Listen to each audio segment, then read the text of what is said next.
जनता दल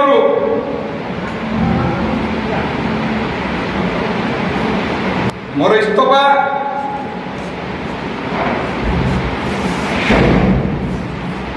मान्यवर बीजेडी सभापति नवीन पट्टनायक को प्रदान करिछि।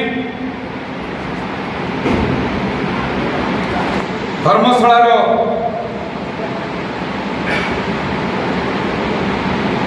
साधारण जनता टिकेट रे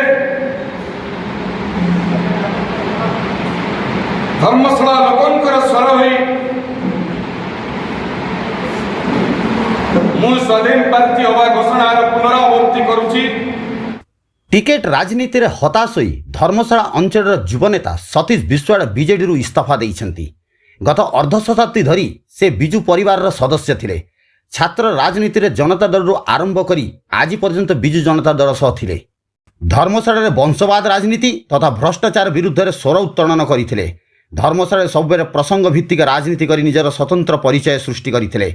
से धर्मशाला रे सर्वदा माटीर माँ और माटीर पुआ द्वाही देई गत किछि वर्ष है राजनीति करी बिजु बाबू आदर्श तथा तांकर सुपुत्र मुख्यमंत्री नवीन पट्टनायक स्वच्छ भावमूर्ति को धर्मशाला प्रत्येक अंचल और घरे घरे पहुंचाइबाकू चेष्टा करुथिले। मात्र गतकाली बीजेडी सुप्रीमो विधानसभा टिकेट घोषणा करिथिबारु एथिरे धर्मशाला एबेकार विधायक श्रीजुक्त प्रणव बलवंत राय ना कायम रहिबारु एथिरे हताश होई धर्मशाला जनसाधारण पई भाव विहळ होई बीजेडी इस्तीफा देइथिले। आज एक भरपूर खबरदाता सम्मिलन करी भाव विहड़ और बाष्परुद्ध कंठरे इस्तीफा प्रदान करथिले।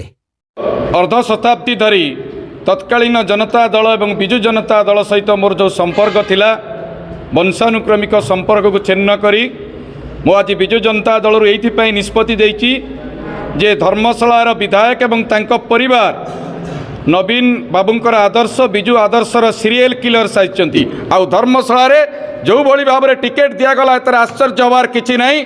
ओडिशा रे समस्त करप्ट लोकन को टिकेट दिगला यह बाप पुअंकर दल हला बिजु बाबू परिवारवाद को विरोध करुला बेले एटी संपूर्ण तार विपरीत करागला। बिजु बाबू टंका आरण रो जो लोभ को विरोध करुला बेले एटी केवल टंकार टिकेट बंटागला बीजेडी चलिला। तेणु बिजु आदर्श को भल पाउथुआ जणे लोक धर्मशाला माँ माटी को निज जीवन ठारू भल पाउथुआ जणे माटीर पुओ हिसाब रे मु ए दल रे रहिबार धैर्यच्युत मोर होइछि। शेष रे बाध्य होई मु दल रे इस्तीफा देइछि।